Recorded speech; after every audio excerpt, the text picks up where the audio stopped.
Saya menghimbau para habaib, sudahlah panjenengan seleh saja. Andai kata panjenengan keturunan Nabi, toh tetap dihargai oleh Allah SWT, oleh malaikat, tetap diaku. Tapi nek bukan keturunan Nabi kok ngaku keturunan Nabi, dosa besar. Jadi luwih apik keturunan Nabi gak ngaku keturunan Nabi, gak ngumumne daripada ngumumne. Tapi umpama ngumumne pun boleh, nek asli keturunan Nabi. Lah nek ora, jelas dosa. Ya mohon maaf, kenapa sih ngotot-ngotot diakoni keturunan Nabi? Kenapa? Wahai para orang yang ngaku keturunan Nabi, kenapa kalian ngotot ingin diakui keturunan Nabi? Kenapa? Andai kata benar penjalan keturunan Nabi, lebih bagus diam, lebih bagus sembunyi, tidak usah ditunjukkan, supaya tidak riak, supaya tidak mengganggu akidah, nggak mengganggu akhlak, tidak mengganggu pikiran, tidak mengganggu hati kita. Ini saya menghimbau pada sahabat-sahabat saya, sudahlah. Andai kata panjenengan keturunan Nabi beneran, ya sudah, biar orang bilang bukan keturunan Nabi. Tapi kalau secara penelitian, secara DNA sudah jelas dibuka, diumum, kok penyemat ngotot, itu masalah. Yang masalah pada panjenengan sendiri. Kasihan saya. Beliau adalah Profesor Dr. Haji Ahmad Zahro MA, ya. Beliau salah seorang guru besar, ya, bidang ilmu fikih hukum Islam di Universitas Islam Negeri Sunan Ampel, Surabaya. Dan beliau juga salah satu imam besar Masjid Nasional Al-Akbar Surabaya.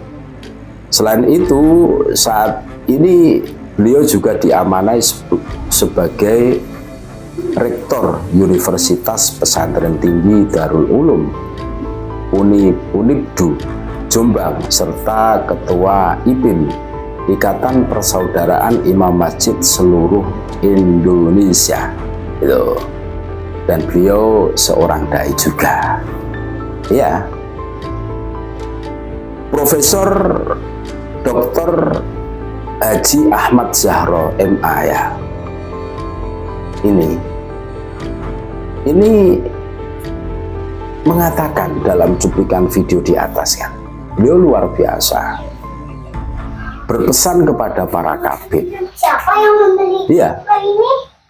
Kasihan melihat kabid hari ini ketika bukti sudah terpampang jelas, hasil tes DNA sebagian kabid terpampang jelas bahwa haplogrup mereka itu G, dan tidak bisa membuktikan bahwa mereka itu betul-betul dzurriyyah Nabi, ya.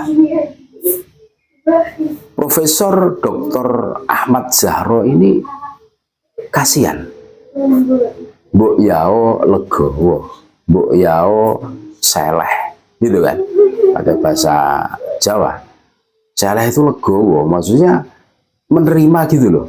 Kalau memang bukan dzurriyyah Nabi, ngapain tetap kekeh mengaku sebagai dzurriyyah Nabi?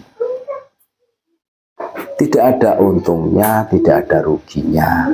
Kalau kalian itu betul dzurriyyah Nabi, kalian akan dihormati oleh Allah dan Rasulullah kelak di akhirat, gitu kan? Sekalipun orang mengatakan kalian bukan cucu Nabi.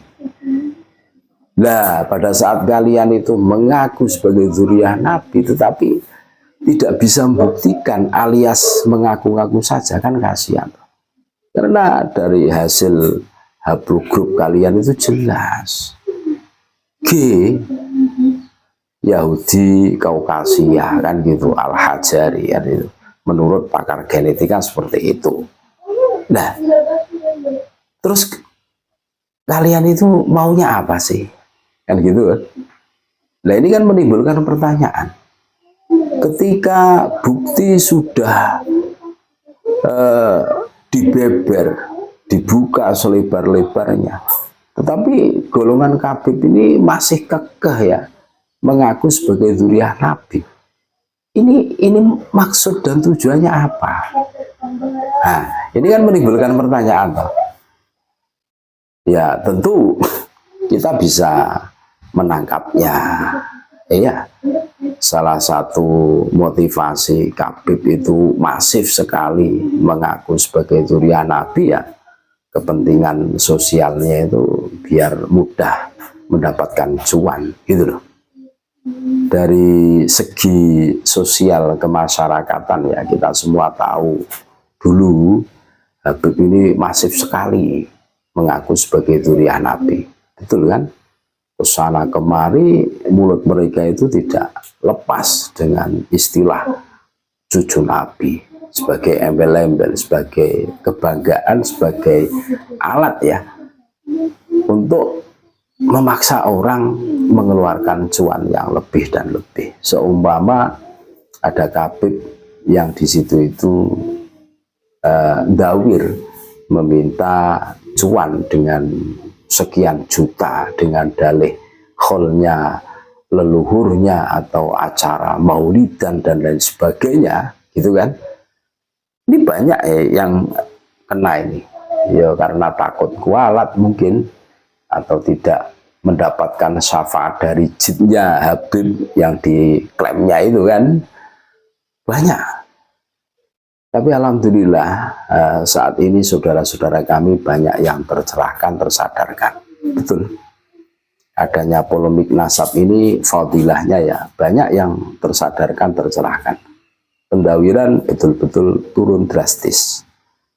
Khabib yang dulu pede banget mengatakan di dalam tubuhnya ada darah suci, pede mengaku sebagai zuriat Nabi, hari ini pucat pasi.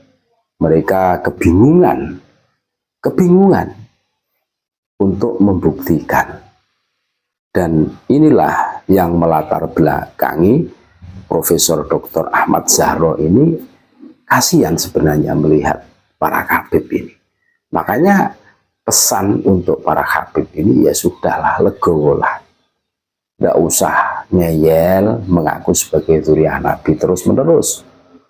Kalau kalian itu tetap ngeyel, tidak bisa membuktikan, alias kalian cuma ngaku-ngaku saja, tidak bisa membuktikan dan cuma ngaku-ngaku saja, berarti kalian melakukan dosa terus-menerus. Ya tobatlah, itu tobat. Pada saat kita melakukan dosa, terus kita dinasihati oleh saudara kita, terus kita tahu bahwa apa yang kita lakukan ini dosa, ya tobat. Gitu loh, nggak usah ngaku-ngaku menjadi cucu Nabi lagi, legowo, seleh, kalau istilah Jawanya kan itu. Sederhana sebenarnya. Polemik nasab akan selesai. Iya, polemik nasab akan selesai. Ya karena kengeyelan para Khabib ini yang masih kekeh mengaku sebagai zuriat Nabi akan tetapi tidak bisa membuktikan, sehingga polemik nasab ini masih terus bergulir hingga saat ini. Jadi menarik apa yang disampaikan oleh seorang Profesor Dr. Ahmad Zahro ini, sangat menarik saudara-saudaraku. Ini pesan untuk para Khabib, seleh, legowolah. Kalau tidak bisa membuktikan ya mending tidak usah ngaku-ngaku sebagai zuriat Nabi, cucu Nabi. Selesai. Terima kasih saudara-saudaraku. Tetap NKRI harga mati, Nusantara milik kita. Assalamualaikum warahmatullahi wabarakatuh.